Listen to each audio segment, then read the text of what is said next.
Welcome back, everybody. It is Tuesday night. Jane, you are never number two. How about that? Never ever think that you're number two. You guys are all number one to us. So, welcome on in, everybody. My name, of course, is Seth Bidoff. It is Tuesday night. We're back with United Front.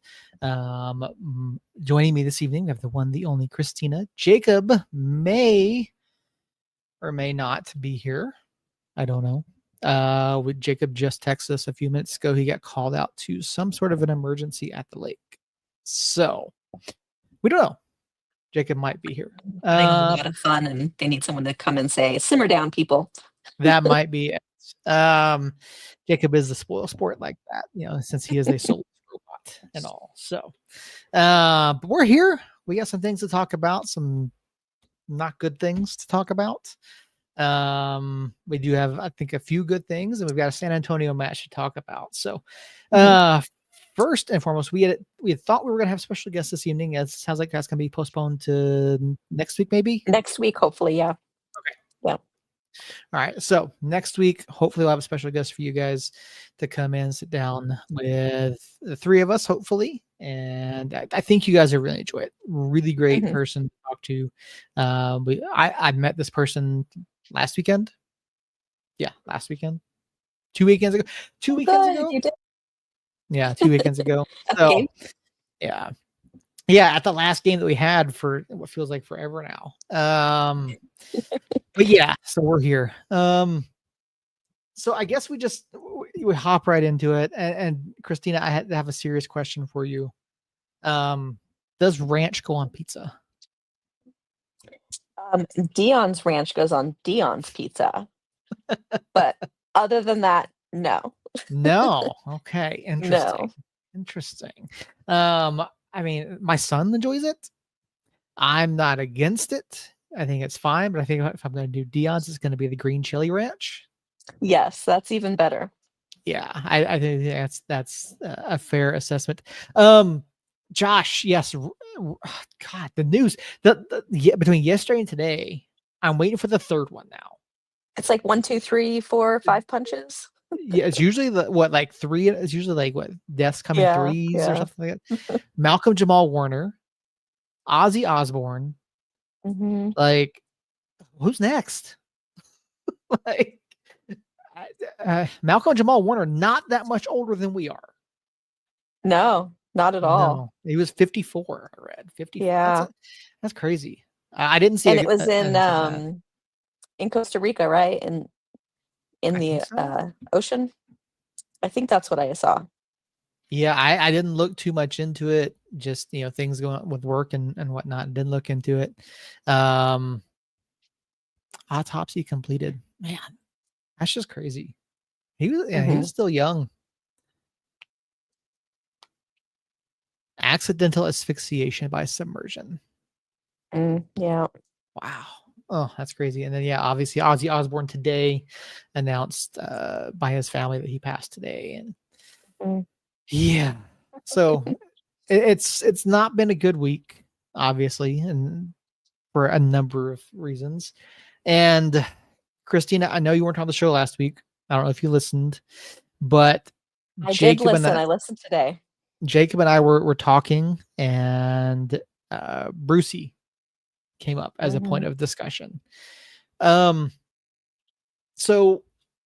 a little behind the scenes, Jacob had texted us earlier in the day on Tuesday, or maybe it was on Monday last week, saying that we had gotten word from a source that Brucey has significant knee injury, and the club was concerned. I got asked, I separately got asked on Monday if I had heard anything about him. At that point, I had not. But yeah, late Monday, early Tuesday, we were able to confirm last week that Daniel Bruce had suffered a significant knee injury and that there was concern about basically his career. And then on Wednesday, the club announced that Brucey had significant injury to both his ACL and meniscus. For those of us that have been around sports long enough, ACL is difficult enough to come back from. But when you go, you have a torn meniscus as well, it just compounds the injury. And this one's tough. Yeah. This one's really tough. Brucey, obviously a day one guy. Yep. Comes He in was as a our OG. trialist. The last of the OGs. Mhm. Technically, he still is, but Yeah. I know there is concern about Brucey and his future. Mhm. It makes, from what I understand, it was a non-contact injury. Gosh. Yeah, so that's rough. It's really rough. I mean, it happens. We've seen it happen with any number of other players, in and Was around soccer and sports. And Yeah. I get I was this. thinking though, for New Mexico United, that's the 3rd ACL injury that's happened during training. I think it's Mhm. the 3rd. Sounds So, right. Well, yeah, I 'cause guess technically Dejan 4. wasn't during open play, right? That was during Correct. training. Downs was Brucey and training. then Nava Both. Nava. Yeah, Both both. So, like, both kinda 4. Yeah. Yeah. So, yeah, it's rough. And then, yeah, and these aren't the first 4 injuries we've had in training. I mean, knocks are gonna happen. It is a physical sport. People think, "Oh, there's no," some people think there's nothing to it, that it's not physical. It's very physical. We've seen the injuries to, obviously, Christian Nava, who more than likely will not be back. We saw the injury last year to Arturo Astorga, who we Yeah. believe will not be back. Mhm. Um, Dejan will hopefully be back this year, but by all accounts, an ACL is typically a 1.5 to 2-year injury to fully recover. Yeah. Now, yes, you have freaks of nature like Adrian Peterson who come back within like 9 months after crazy rehab and do what he did in the NFL, but this is different. This is so different from a physical standpoint than football is. Mhm.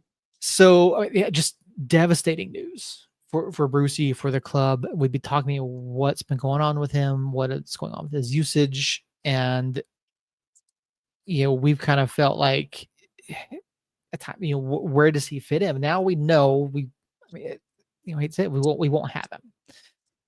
Does this, so I brings up a couple questions. First of all, I saw it brought up on social media. You mentioned training injury. I've seen it mentioned. Is there an issue with the training grounds that's causing this many number of issues? Are you concerned about the training grounds at this point? Um, now they train out at, oh, what's it called? Mesa del Sol. Mesa del Sol, right? Mhm. Which is some pretty unpredictable terrain, right? So, I mean, it makes me wonder. I feel like I've said this on the podcast previously, even I think when Dayon got hurt, was what is happening that these players are getting these level of injuries during Mhm. their training sessions. Um, I mean, they're professional players, so they play at a completely different level than I can ever fathom. Um, and I mean, Brucey, we know, is not one to hold back. Mhm. He's going to go 110% even if it's a training day. But I mean, I'm not surprised that people are questioning that. That, is it lack of strength training, outside of ball skills training, or is it the pitch, or is it overutilizing players? I don't know, but it's definitely concerning to me. Yeah, the only pushback I would give to that is the Mesa del Sol training facility compared to the other fields around there, the Yaffle fields, whatever else they use those fields for. I believe they also use it for like lacrosse or rugby or something. Oh, they use cricket. They play cricket out there too.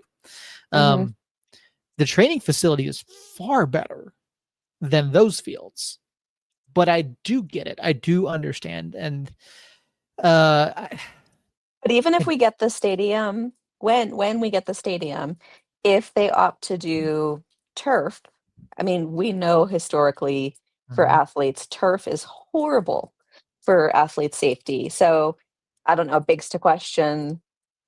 I mean, that's where theoretically they would be training instead, right? Is at the stadium. Yeah, I mean, I would hope that they move the training facility at the very least. Yeah. That way you're not down there. Maybe put them on a natural grass surface. I don't know, but I mean, to be fair, it's not the training facility. It wouldn't be that far from Balloon Fiesta. Yeah, It yeah. it really wouldn't be. And Justin's question, didn't Beast's wife say a lot about training facilities? I don't think it was the training facilities. She called into question some of the coaching decisions and how they were treating the players and the physical rigors that the players were going through. She was pretty salty. Jane says, when I asked Kaylin, told me the guys who prefer grass pitch. Well, I mean, without a doubt.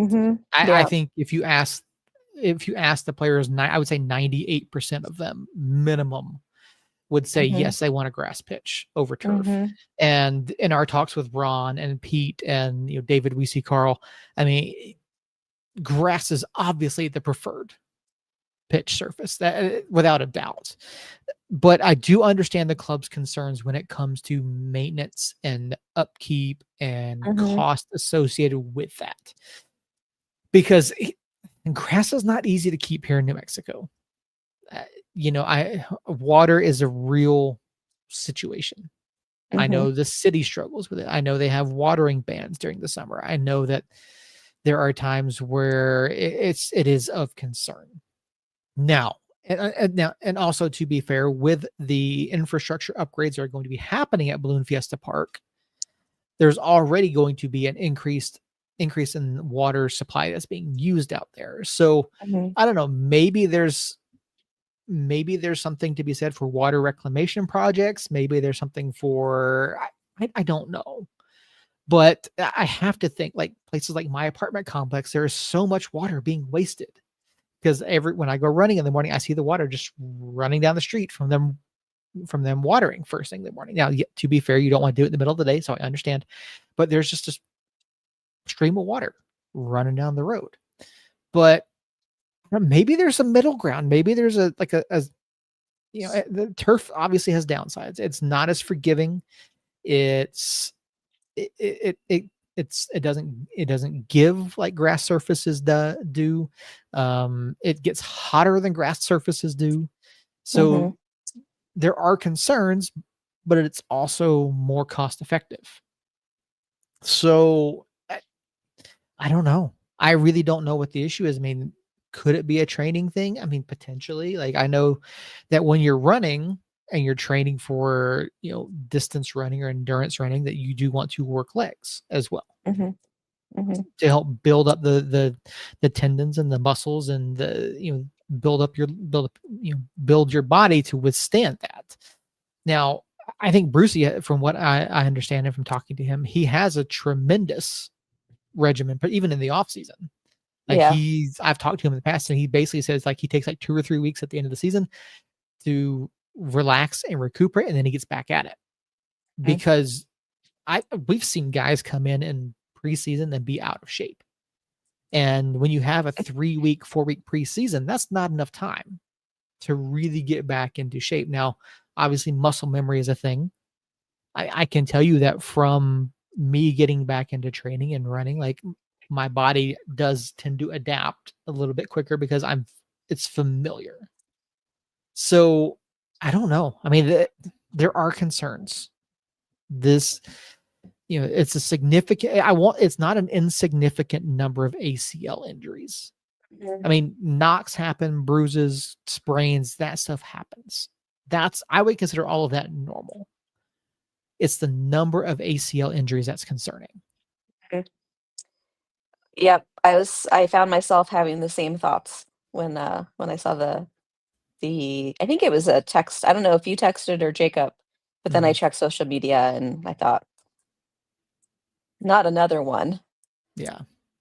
Yeah, I know. I sent a text out to the group saying that I think I said Brucey's season was done. Mm-hmm. So it is concerning.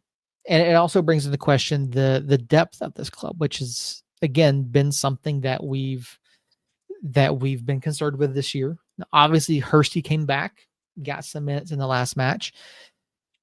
Tony's supposedly healthy.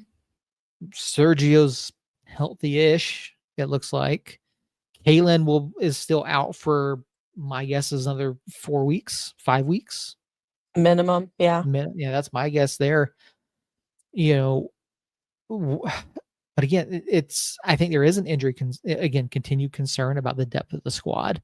Yes, we only have potentially one match left outside of league play, Mm-hmm. but there has to be some sort of movement, right? Especially now. Yeah. Well, when was Vargas brought in last season? I feel like it was like right at the end of the season, right? Yeah, he came in with like 8 to 10 weeks left to play. Well, and I feel like even the season before that, Nikki came in near the end, Mm-hmm. and he was a big game changer. He was. So, you know, I really hope that Itmar is working real hard behind the scenes and finding some new faces to join the squad. Marlon joined in September of last year. Okay. So, which he made it in, they got him just before the deadline, before the roster freeze. So, I mean, there's time, but here we are. It's the 22nd of July. There's not much left to the season. Mm-hmm. There really isn't. I mean, we're halfway at this point. I mean, match wise, we're halfway done. Calendar wise, we have 2 months and change left before we We've get to got some playoffs. pretty congested windows coming up here soon. Yeah, there are a couple of, pretty quick turnarounds for the guys that obviously you don't want to see anything happen during those. So I don't know. I mean, I was of the opinion that we needed help at the 9 or the 10. I mean, and Jacob and I were talking about last week. Where do you think we potentially see someone? Is it someone in that Brucey role that can come in and, give 30, 40 minutes a match? Is it someone that you see coming in and having a more significant role? I feel like New Mexico United is where forwards come to fizzle out. Where strikers just, I don't know. It just doesn't bode well for us. So I feel like bringing in some more robust offensive midfield players maybe would help. Mhm. But I agree. I think a 9 and 10 makes sense. I mean, with Hursty being out for as long as he was, I mean, I don't remember the last time he played. April. Back in I was gonna say back in March. Yeah. We've been hurting. It's been really hard, I feel like, and Coach Sanchez has had to get real creative. I mean, even Talon was getting pulled in up and playing, in that striker kind of position. So I feel like we definitely need more offensive choices. What do you think about the situation with Tony? I mean, obviously he was injured for some period of time. He's kind of sort of been back, but he really hasn't featured since Kalen went out. I'm not convinced that Tony is actually healthy.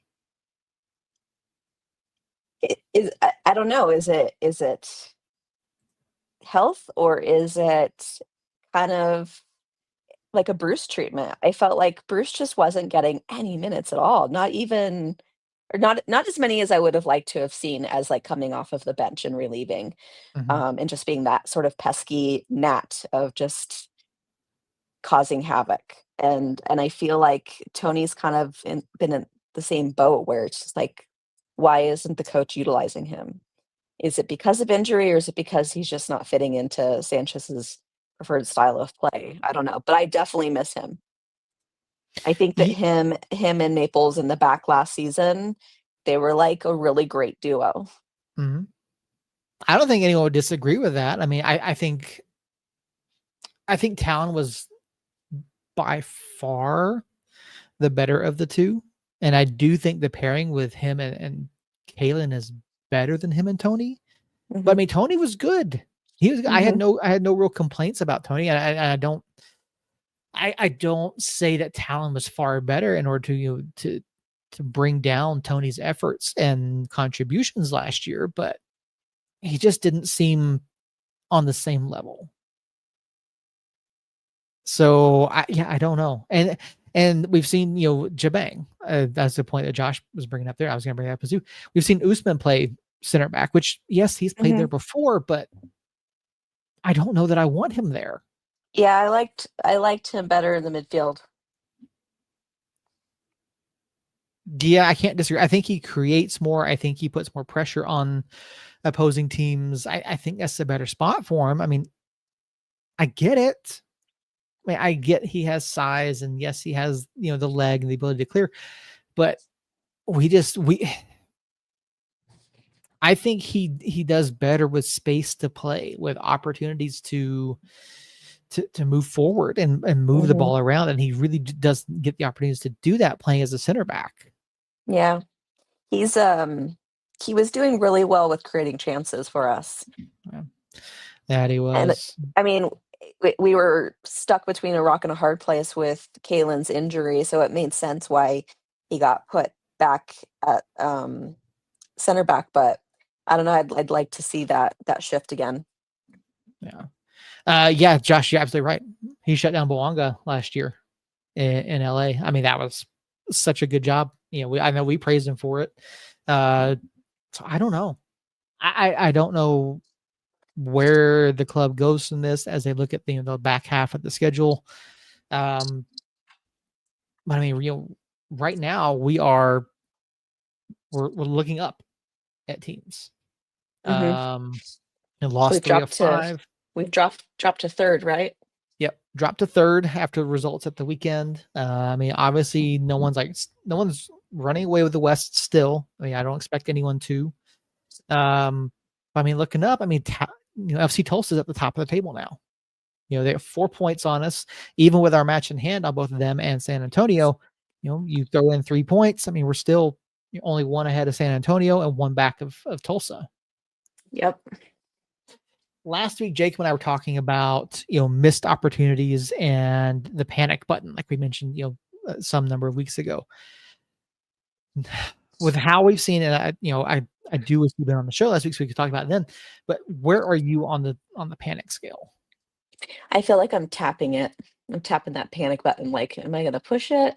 I can't decide. Because the last time I was on the show, I talked about how I feel like we played to the level of our opponents. And that just can't be the case. And I think it was Jacob maybe last week who was talking, if things don't go well against Hartford, then that's when he's really going to push the panic button. Or was that you? I can't remember. I think it was both of us, but I definitely said that one. Yeah. Yeah. 100% agree with that. And 2 weeks ago, or maybe the last time we played in the Jägermeister Cup, I was wanting to win the group and I was wanting to see United, get out of that group play.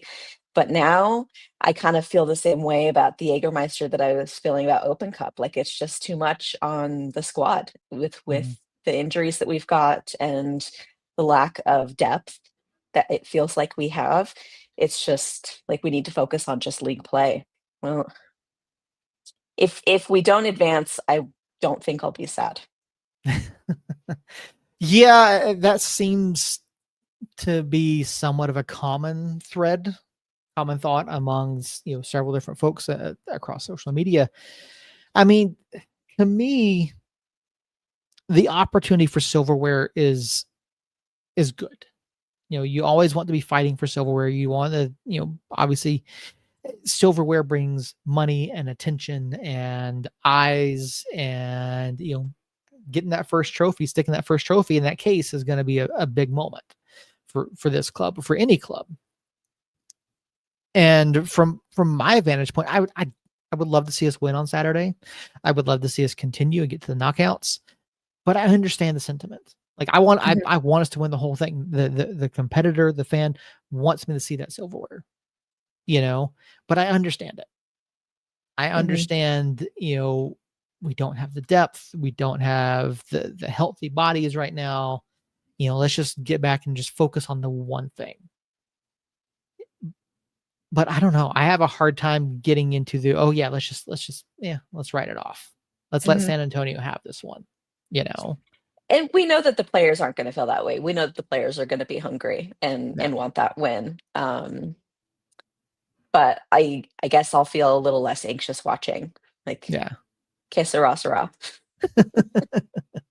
Fair enough. Yeah, a lot of Jägermeister Cup action coming up this week and this weekend.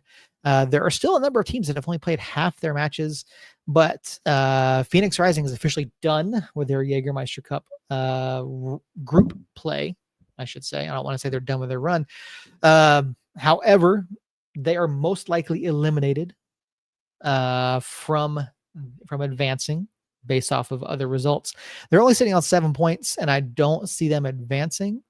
There's a slim outside chance it happens, but if we get a playoff, if we get a shootout win or better, Phoenix is officially eliminated.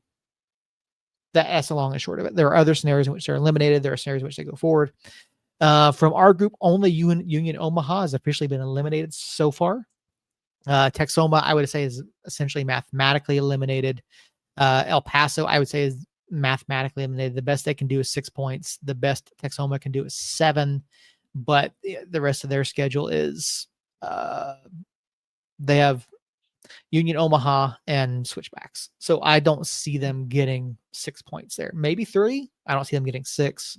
El Paso has Omaha left. So, I mean, El Paso most likely end on 6. That'd be my guess. Mhm. But again, 6 points isn't going to be enough.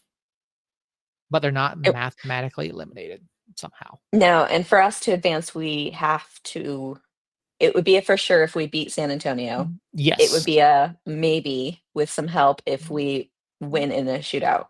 Yes. Yeah. Shootout Okay. win and help. We have potential. A win gets us in. Anything And less. what about the wild card? That confuses me. So the way the wild card works, it's the highest point totals outside of the group winners, and then the tiebreaker is so total Goals points. for? Yeah, total points, and then goals for.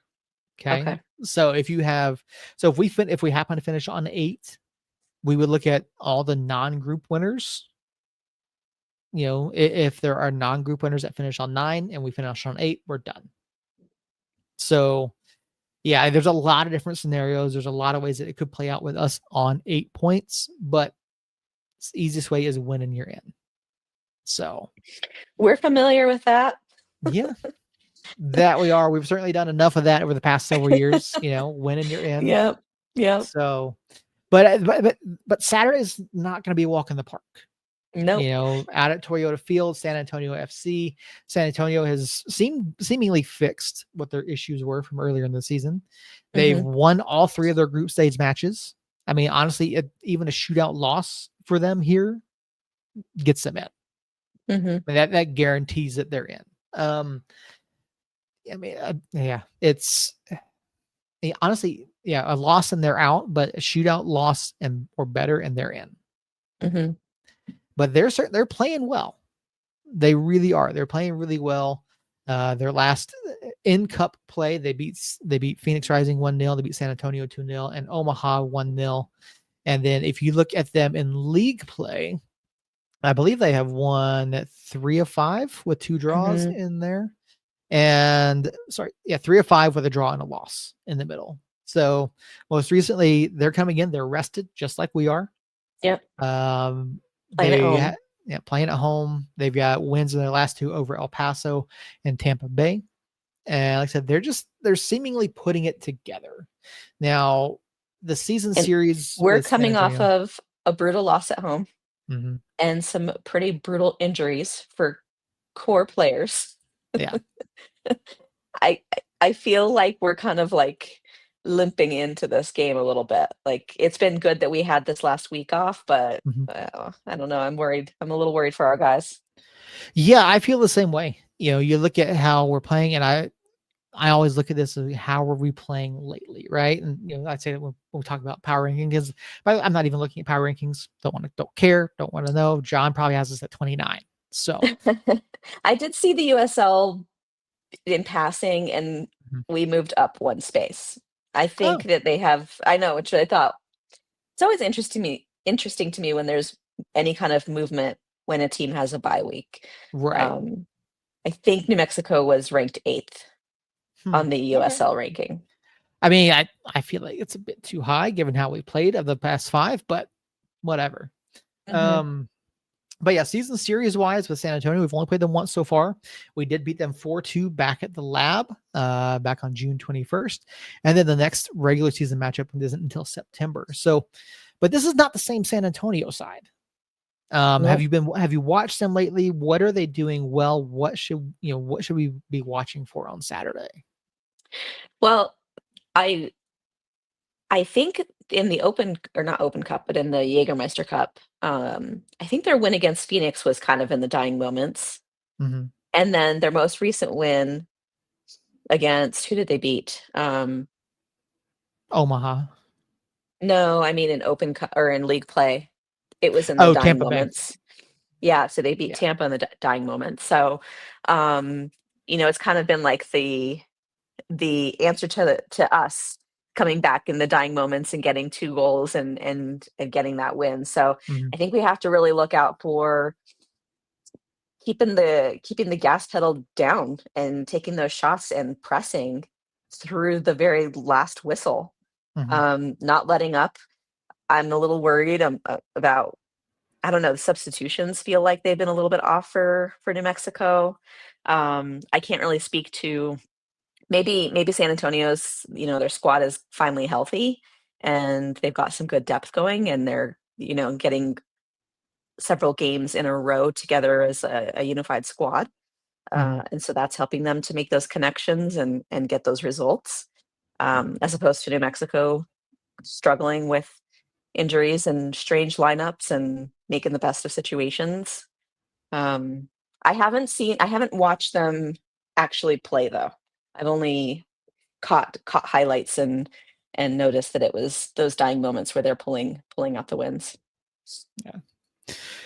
Yeah. So yeah, the late goal there. They're winning against Phoenix back in the cup was a 63rd minute goal by Agudelo. Okay. So, but yeah, and then against Omaha, they had a ninth minute goal from Jake LaCava, and they just held out on that one there. I think Omaha played pretty well in that match. Um, but yeah, taking a look over at the USL Championship, the way Group 2 plays out, San Antonio wins with basically anything other than a loss. Um, and then we can only advance if we beat San Antonio. And I'm trying to say they did the draw the other day as well. Mhm. Um, Our yeah, group winner would play a wild card. yes, I believe we would host against a wild card. So Oh, we would host. I believe so. I believe that's what it said. That's fun. But yeah. So yeah, as it stands right now, we are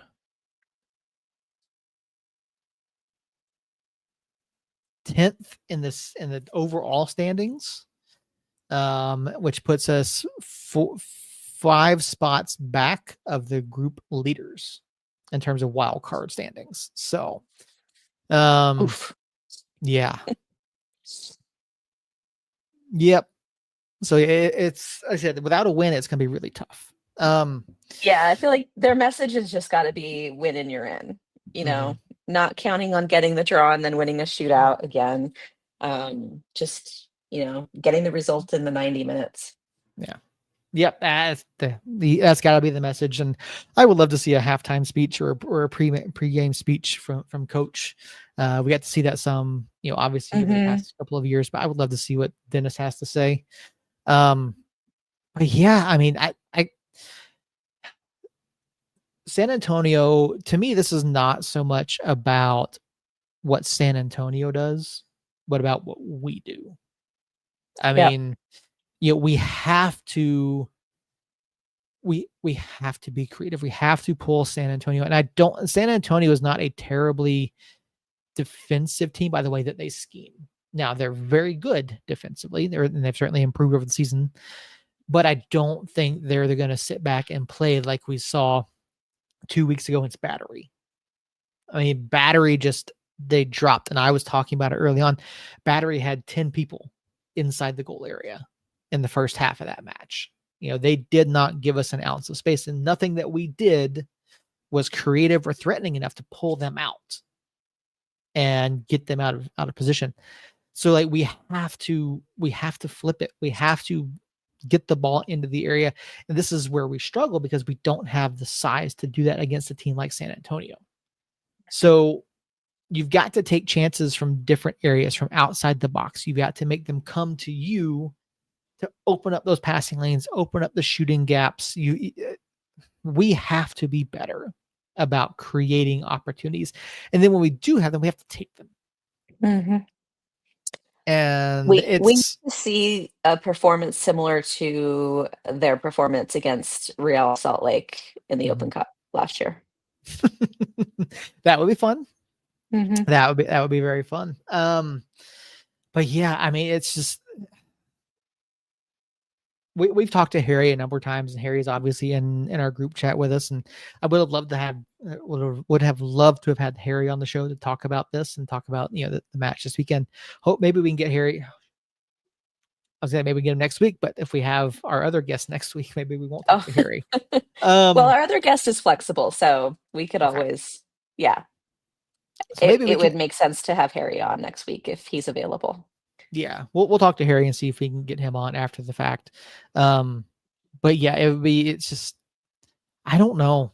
Like I look at how we're playing. I don't like how I can't say that other teams are dictating the pace of the game, because they're really not, but they are dictating how we play. And we're not, so we're not pushing it. We're not dictating the way the match the way that we should. And I do think that I would like to think that all of the afters and stuff that happened, during that match against Battery is sitting with the guys. I hope it's sitting with them and they're not feeling good about it. I hope they want to come out and be like, okay, like we have a bone to pick.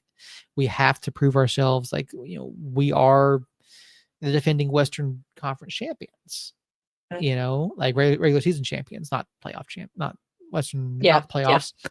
But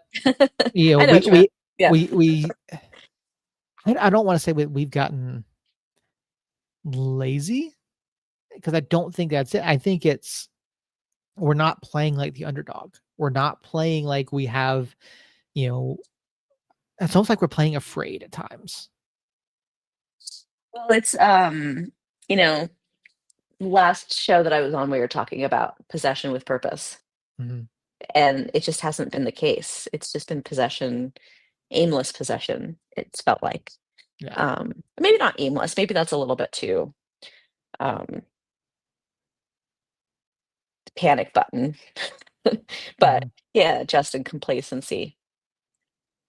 Like the hunger doesn't show up and the urgency doesn't show up until the dying moments. And it's like, where was this 30 minutes ago or 45 minutes ago?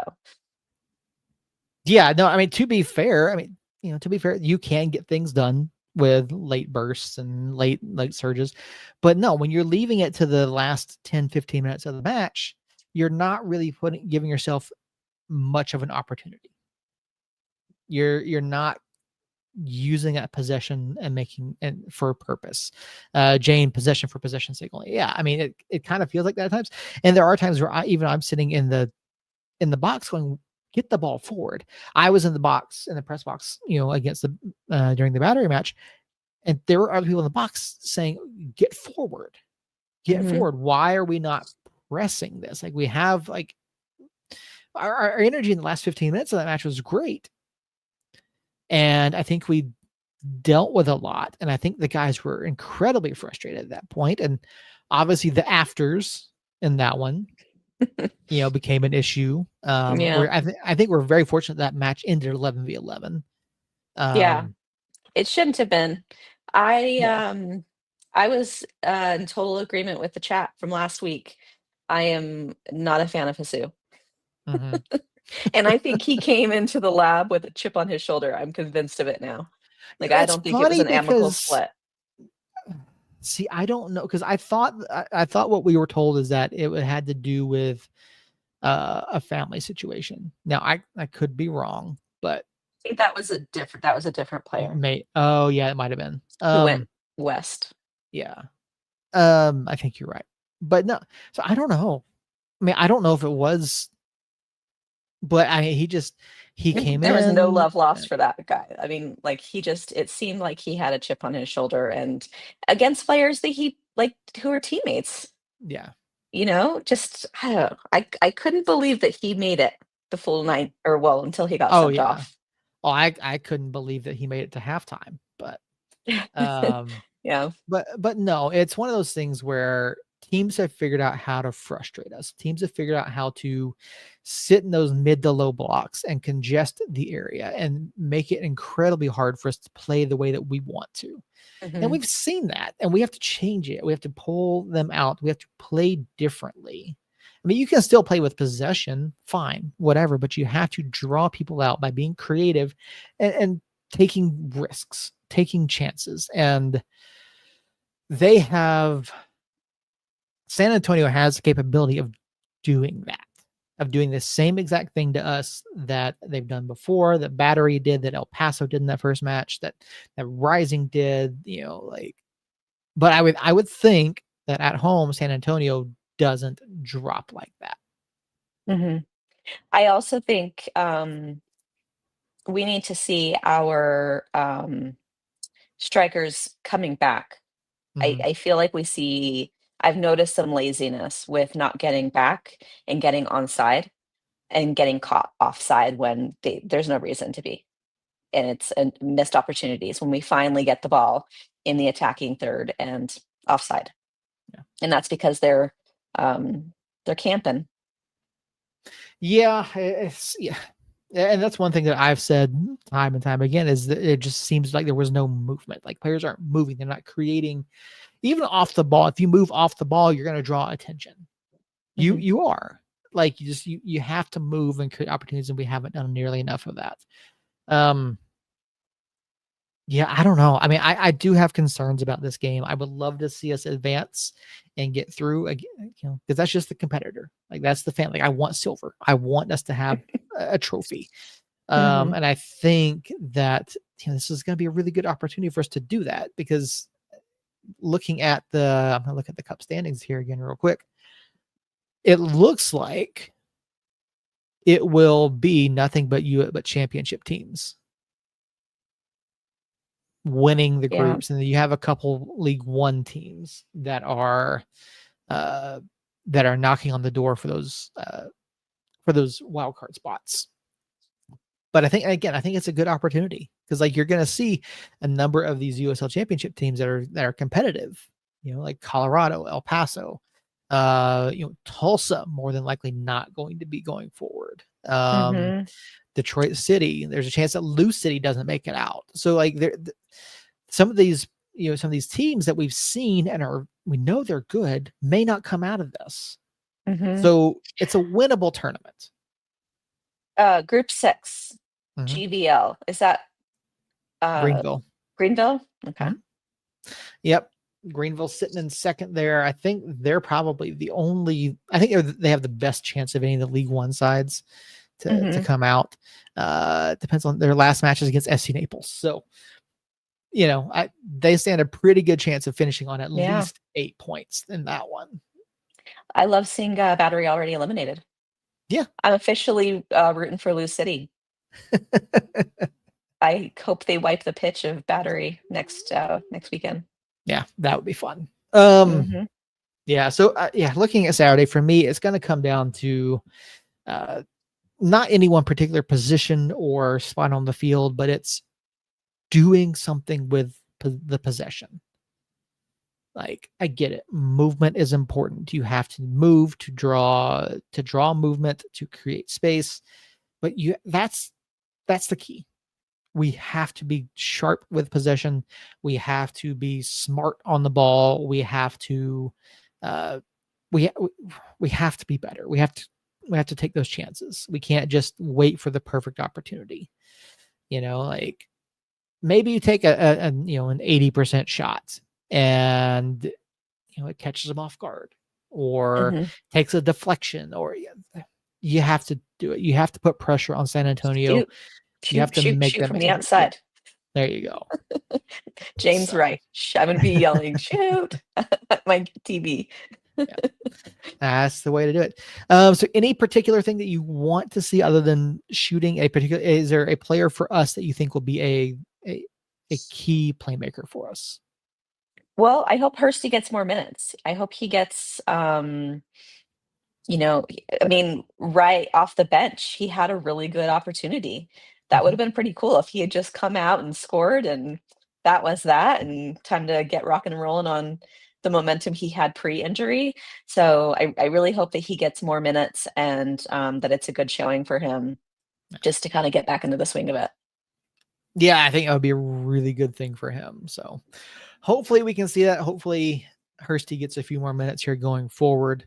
Justin says Jabang and Among. I mean, you know, those could both be very key players, depending on Mhm. Hursty's status. So And can't I'm super disagree with that. anxious to see Dayon get back on the pitch. Um, Yeah. he had a he his stories on Instagram was there was a fun post of him shooting the ball against Shakes, and I think he might have been with Jabang. Okay. But those are some rockets. He Yeah. looks like he's ready to be taking some shots. He's close. Yep. He's so close. I don't remember what our projection was. We talked about him last, but August maybe. Again, Yeah. don't want to rush him back. Don't want to put him in a position where he re-injures it before he's really out there. But even then, I wouldn't expect to see him 100% by the end of the season. So, but yeah, and then so all right, let's get a scoreline prediction for Saturday. Oof. I'm so bad at score lines. You got it right last week. I did have it right last time, You and cursed us, Seth. yeah, our guest actually pointed that out to Jacob while we were Um, there. Yeah, uh, yeah. um, oof. I don't know. I don't know. I think part of me thinks that it may end up going to PKs. Okay. It may be like a 1-1, go to PKs, and then, boy, will my I'll definitely get some more gray hairs because you just never know with our guys in PKs. Mhm. Um, so I'm guessing a draw 1-1, go to PKs, and, I wish Weehan was here to just really stick it to them and really Mhm. ruffle Harry's feathers, but I don't know. I'll guess that we come out victorious. Okay, maybe we get another handball goal. Yeah. Yeah, we'll play it over and over again just for Harry. So, all right. So you're saying saying a shootout win for United, putting us on 8. Yep. Okay. I 'Cause mean, we I like could to keep see it it. real interesting and keep us on our toes. Yeah, that we do. I want to see what the schedule is, because I think most of the games on Saturday. So there's one tomorrow. Omaha and Texoma play tomorrow. Okay. And then on Friday, you've got Portland Hearts of Pine and Riverhounds. And then on Saturday, one thing I wish we could do that the Premier League does on decision day is everybody kicks off at the same time. Yeah. I wish we could do that. I really do. Yep. But basically, if you are anywhere near a screen on Saturday, you will have USL Jägermeister Cup action starting at 2 o'clock Eastern time on Saturday. Oof. Um, Yeah, so Oakland Roots and Orange County get things kicked off at 2. Then you've got multiple games at 5, 5:30, 6. Oh wait, no, this is Mountain Time. Sorry. So the When USL does schedule, Sacramento play? Sacramento plays 8 p.m. So this is Mountain Time. Okay. Yeah, so After this is us then. yeah, they kick off around halftime. So yeah, so on the USL schedule pages, if you look at it, some of them are in Eastern time, and if you click on a different one, it's in Mountain time, which drives me nuts. But so this is Mountain time here. So yeah, Okay. 2 o'clock Mountain time will be the first of the match, first of the afternoon, and then you got matches starting all the way up until 9 o'clock Mountain time with AV Alta and Monterey Bay closing out the weekend. So lots of matches in there to keep an eye on. But yeah, when it comes down to us and our group stage finale,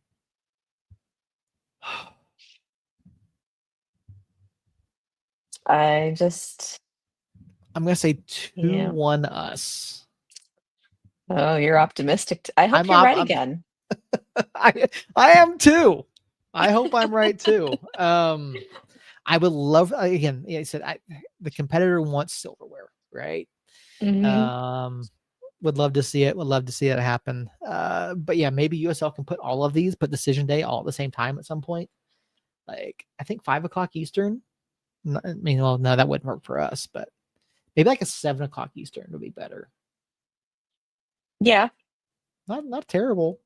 Not terrible.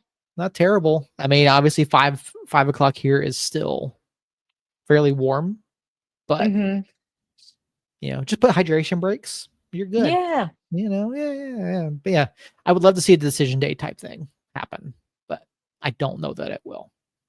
So, all right, I think that was all the major stuff for the week. There, we did get a final from the what was the name of the high school tournament?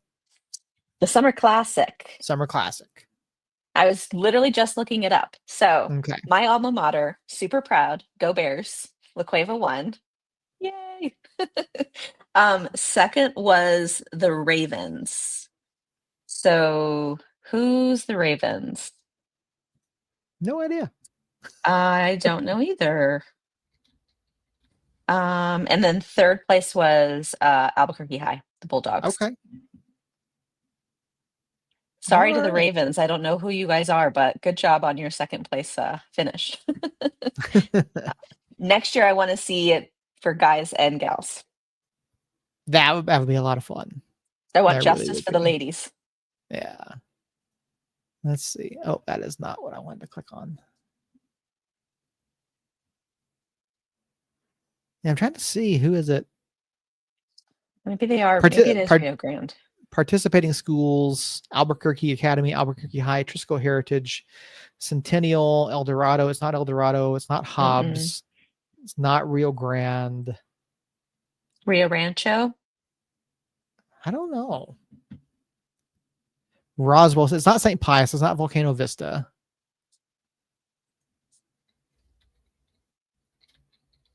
I'm trying to look at the pictures. Centennial. No, that's the Hawks. Rio Grande is the Ravens. Okay. Yeah. Rio Grande. Jane was right. Yeah. Go Jane. Yeah. Rio Grande Ravens. So yeah, not bad. There may be some, keep an eye on those high schools. There may be some players coming out. Yeah. Going to United Academy. Some of the highlight reels, like there were some pretty sick moves that those high schoolers were pulling off. Beautiful goals. Yeah. High school sports, youth sports don't get anywhere near enough attention, don't get anywhere near enough love, other than to say refs are bad, coaches are bad, all that type of stuff. But yeah, support a local high school if you have a child or a grandchild, or just donate to a program. The programs can always use money, especially youth programs. Schools are pretty well funded for most stuff, but unless of course you're UNM, in which case you're not allowed to have a men's soccer program. So speaking of UNM soccer, that just brought up, I think the UNM women's soccer team just had their schedule updated for the year because Grand Canyon University is joining the conference a season earlier than expected. Oh, nice for them. Yeah, so Grand Canyon University was not supposed to join until 26-27. They're now joining for the 25-26 season. So, so the UNM women, their season kicks off on Thursday, September 25th. They play Colorado College, and then they have following matches following that against San Jose State, Fresno State, home against Grand Canyon on October 9th. And then the remaining home matches are Utah State, Boise State, and Wyoming on October 16th, 19th, and 23rd. So, and then the women's soccer championships will be in November at Boise State. So keep an eye out for that. We'll certainly talk about the Lobo women as we get to it. Yeah, so they're 2 months away from getting their season started. It'll be interesting to see what Coach Heather and her new roster do this year over in the Mountain West. So I think that's about it, though. Do you have anything else? Next home match, is that a theme night? Should be. Yeah. Zozobra night. Oh. Yeah. United is not home again until the 16th of August. That's just wild. Yeah. Yeah. Awesome. I can't wait for Zozobra night though. Yeah. I had a feeling something good was coming up. That's going to be really cool. Yeah, they're all theme nights. So Zobra night, August 16th. That should be a lot of fun. And I think the whole match after that is Indigenous Peoples Night. I'm going to start saving up my money because I bet they're going to have some pretty cool merch. I would hope so, at least for Zozobra night. I know. I hope so too. Yeah, that would be a lot of fun. So, all right. Any closing thoughts before we get out of here? No, just happy to finally get to join you all, and looking forward to our guest joining us, whether it's next week or the week after. I know he's super excited. It'll be really fun perspective for everybody here. He's been counting down the days, so he probably won't love me for saying, "Oh, he's flexible." But he is. He's a good sport. Good. Yeah, like I said, I met him at the battery match. He gave me props for correctly guessing the scoreline. Jacob was not. He said we don't acknowledge it because we lost. So, but I can't wait. He seems like a really great person. I can't wait to talk to him. Excited for that. Yeah. Guest. Great. Yeah. Great guest with a great family. Yeah. So, all right. Well, if there is nothing else, well, is that? Oh, there's the great family I was talking about. There we go. So, alrighty. If nothing else, guys, thank you so much for watching. Thank you so much for being here live over on YouTube and Facebook. We are here every Tuesday night at 8:00 Mountain Time, talking about New Mexico United and sometimes other things, and we don't want to talk about the bad stuff. So, thank you guys so much for being here. Raylene, Josh, Justin, Jane. As always, you guys are always phenomenal. We still have not seen Space Kid in some number of weeks. I know. Hopefully Space Kid is doing well. We're going to try to talk to Harry soon as well, and we will be working on some other interviews and things coming up in the future. But yeah, guys, thank you so much for being here. Make sure you follow on whatever platform you're on. This will be out on podcasts, on all major podcast platforms later in the week. If you listen to a podcast on a platform that we're not on, please let me know. I will make sure we get everything on there. But yeah, like, share, subscribe, ring the bell, hit your notifications, all that fun stuff. We love seeing you guys here each and every week. So we'll be back next Tuesday, 8:00 Mountain Time, to talk about San Antonio and New Mexico United with hopefully a win and advancing in the Jägermeister Cup. If not, we'll be talking about a loss and previewing Hartford. So until next time, for Jacob, for Christina, for myself, we'll see you guys next time, and Somos Unidos. 99